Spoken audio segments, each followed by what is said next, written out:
So what is an anti-gender campaign? Many people have asked me in the last few weeks.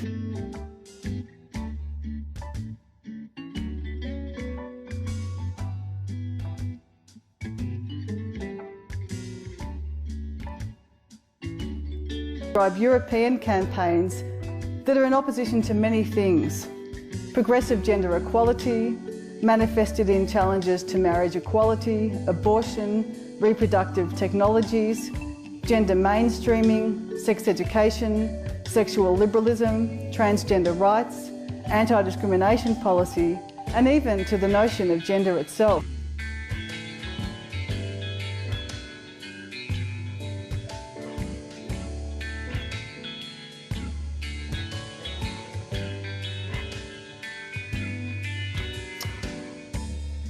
So I'm trying to situate this campaign that's been happening in Australia as but a small cog in a series of campaigns that are happening internationally.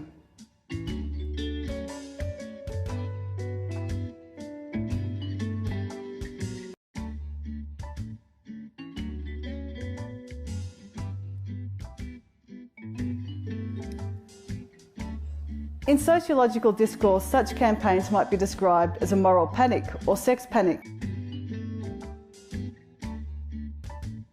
To think explicitly about the emergence of movements which are being described as anti-gender. That these movements are mobilising against the enemy that they call gender ideology, gender theory, or genderism.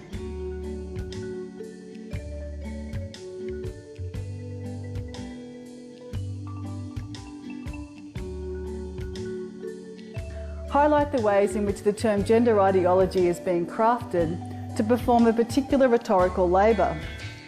It's conjuring a vision in which the spheres of beliefs and ideas are separated from the sphere of reality, and gender is allocated to the former, thereby undermining the knowledge production and truth claims of many decades of gender studies scholarship.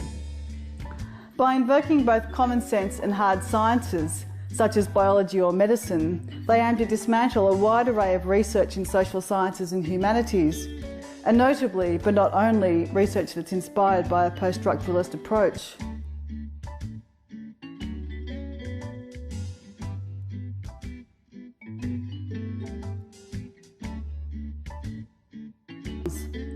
Opponents recognising community shifts in relation to LGBTI communities have focused on the well-being of children, not on the production of homophobic rhetoric.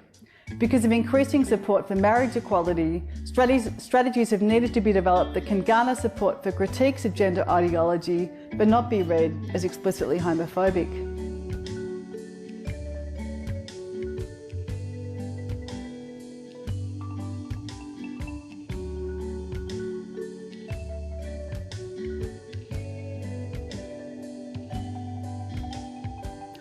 I want to briefly look at an anti-gender campaign in France and Australia.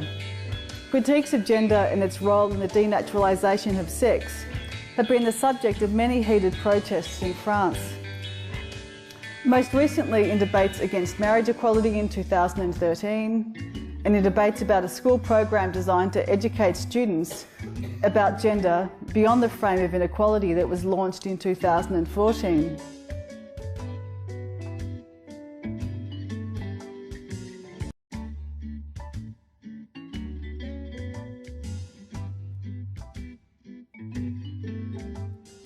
Alistair Bridges, writing about the gender education reform program, which was called ABCD de l'égalité, characterises it as aimed at combating sexism and gender stereotypes. He argues that the idea of the program was to teach children that some differences between the sexes are biological, but others are socially constructed. It was met with fierce pressure from conservative and religious parents, angry that their children were being taught gender theory at school.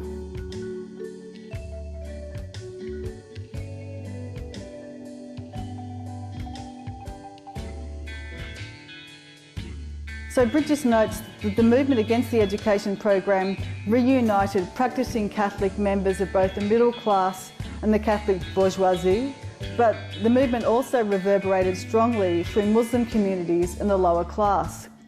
The far right has also added its voice to the movement.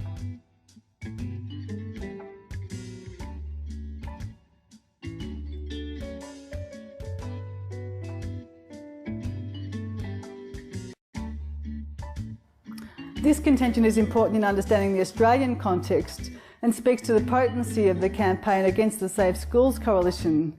This isn't to say that people weren't genuine in their opposition to the work of the Safe Schools Coalition. It is to argue that the Safe Schools campaign was a useful vector for introducing broader concerns about gender, sexuality, education of children into broader debate.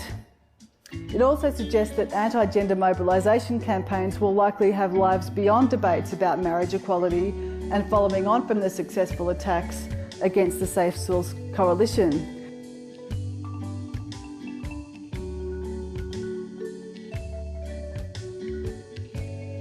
So the campaign against the Safe Schools Coalition was successful in bringing about the defunding of that program. Though the campaign against the use of the term gender and in opposition to cross-curriculum learning related to diversity and difference was not successful.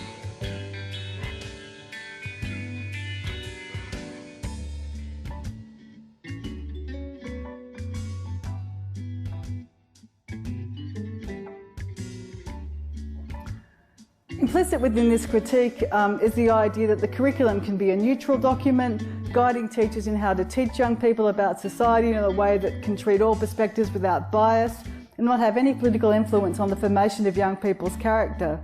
But we know that all schooling will have an influence on the formation of young people's character.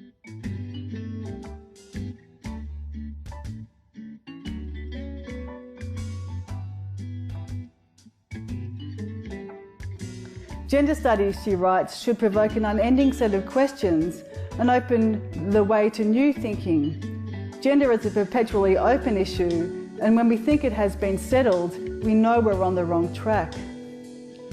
Almost 20 years later, I feel much less settled about questions of gender. This feeling can certainly be troubling when one feels called upon to defend a particular gender perspective and not just ask unending sets of questions.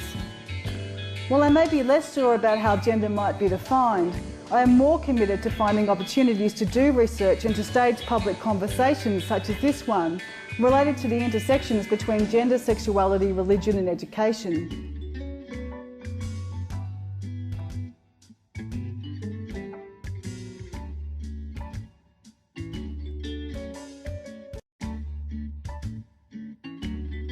Researchers in feminist theory and gender studies, I think, have an important role to play in these debates, trying to expand common sense understandings of gender, sex and sexuality in Australia. Indeed, for me, one of the lures of coming to ANU was the opportunity to engage better with key politicians, cultural institutions and policymakers on questions regarding religion, belief, sexuality, gender and education. This engagement will draw on my own work and others' work in these areas of research. It will also seek to resist the temptation to assume the progressive position on questions of gender, sex and sexuality.